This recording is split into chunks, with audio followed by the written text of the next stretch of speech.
بسم اللہ الرحمن الرحیم۔ اسماعیل ہرکلی ایک مخلص شیعہ تھا۔ وہ سید ابن طاؤس کے دور کا فرد تھا۔ اس کی ران میں ایک زخم ہو گیا جس سے اسے شدید اذیت ہوتی تھی۔ موسم بہار جیسے ہی شروع ہوتا تو اس کا زخم کھل جاتا تھا اور اس سے خون نکلنے لگتا تھا۔ اسماعیل نے بہت علاج کرایا لیکن کہیں سے بھی شفا نصیب نہ ہوئی۔ شدت درد کی وجہ سے وہ بیچارہ موت کی تمنا کرتا تھا مگر موت بھی اس سے دور تھی۔ ایک مرتبہ وہ سید ابن طاؤس کے پاس آیا۔ آپ نے ہلا شہر کے تمام اچھے طبیب بلوائے اور انہیں اسماعیل کا زخم دکھایا۔ معائنے کے بعد تمام ڈاکٹروں نے کہا کہ زخم کا تعلق اس کی رگوں سے ہے اور جب ہم زخم کا علاج کریں گے تو ہمیں وہ رگیں کاٹنی پڑیں گی، اور یوں صرف رگیں ہی نہیں کٹیں گی، اس کے پاؤں کو کاٹنا پڑے گا، اور اگر اس کا آپریشن نہ کیا گیا تو یہ مر جائے گا۔ سید ابن طاؤس نے اسماعیل سے فرمایا، میں عنقریب بغداد جانا چاہتا ہوں، میں تمہیں اپنے ساتھ بغداد لے جاؤں گا، وہاں بڑے بڑے ڈاکٹر رہتے ہیں، ممکن ہے تم ان کے علاج سے شفا یاب ہو جاؤ۔ لیکن بغداد میں بھی تمام معالجین نے تائید کی کہ اس کا علاج نہیں ہو سکتا۔ اس خبر سے سید پریشان ہو گئے۔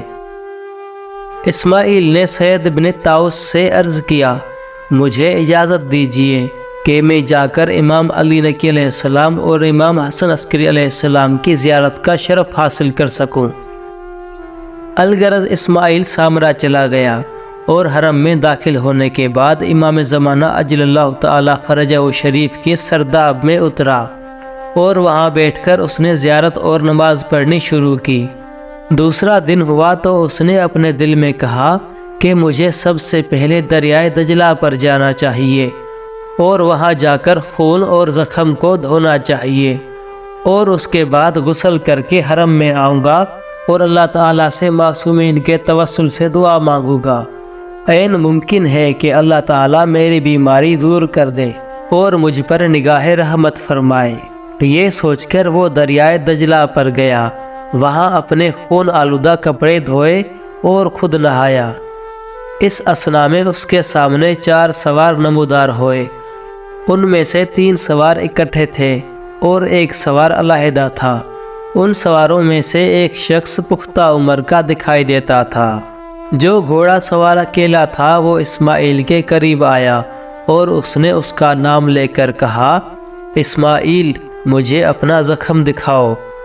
اپنا نام سن کر اسماعیل پریشان ہوا۔ پھر اس نے سوچا کہ اگر میں نے اسے اپنا زخم دکھایا اور اس نے اسے مس کیا تو زخم سے دوبارہ خون بہنے لگے گا اور کپڑے دوبارہ نجس ہو جائیں گے، اس لیے اس نے تھوڑا سا غور و فکر کیا۔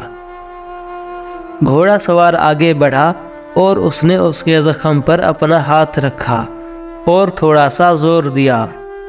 پختہ عمر کے آدمی نے آواز دے کر کہا، اسماعیل تم کامیاب ہو گئے ہو۔ اسماعیل نے کہا، خدا تم سب کو کامیابی عطا فرمائے۔ پھر پختہ عمر شخص نے کہا، کیا تم اس بزرگوار کو جانتے ہو؟ سنو، یہ تمہارے آقا و مولا حضرت صاحب الزمان ہیں۔ اسماعیل نے جیسے ہی حضرت کا نام سنا تو وہ دیوانہ وار آپ کے قدموں کا بوسہ لینے کے لیے حضرت کی طرف دوڑا۔ امام زمانہ اجل اللہ تعالی فرجہ شریف نے فرمایا، اسماعیل رک جاؤ۔ اسماعیل رک گیا لیکن دل کو قرار نہ آیا، پھر مولا کے پیچھے دوڑنے لگا۔ مولا نے اسے دوبارہ واپس جانے کا حکم دیا لیکن پھر دل کے ہاتھوں مجبور ہو کر اپنے آقا و مولا کی قدم بوسی کے لیے دوڑنے لگا۔ تو اس پختہ عمر کے بزرگ نے جسے اس نے حضرت خضر سمجھا تھا اسے مخاطب کر کے فرمایا، اسماعیل شرم کرو، جب تیرے امام نے تجھے لوٹ جانے کے لیے کہا ہے تو تجھے ان کی اطاعت کرنی چاہیے۔ اسماعیل پر ایسی غفلت طاری ہو گئی گویا وہ نیند سے اٹھا ہو۔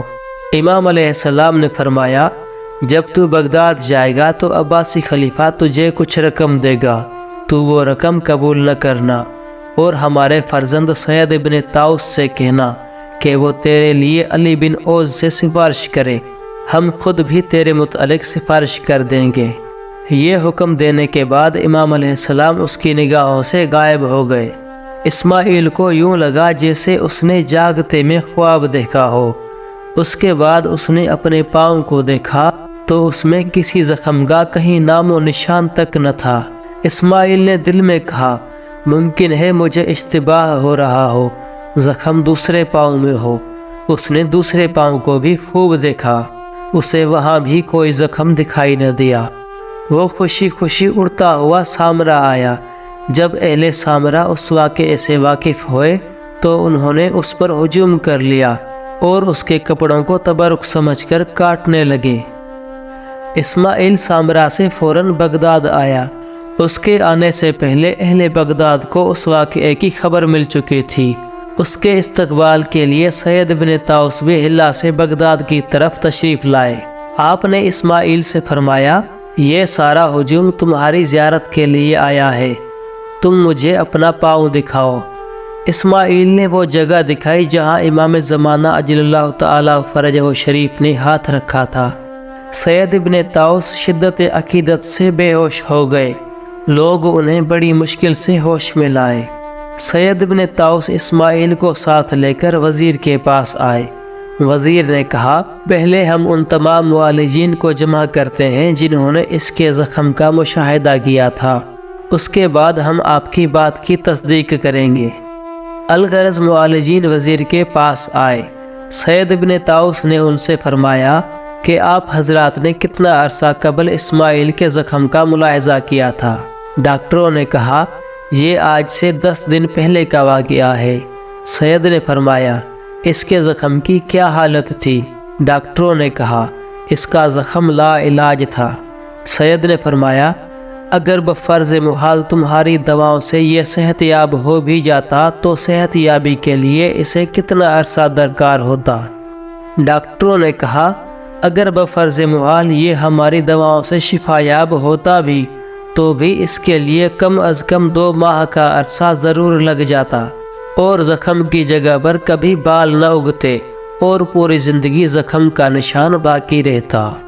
اس کے بعد اسماعیل نے انہیں اپنے دونوں پاؤں دکھائے جن پر زخم کا ہلکا سا نشان تک نہیں تھا۔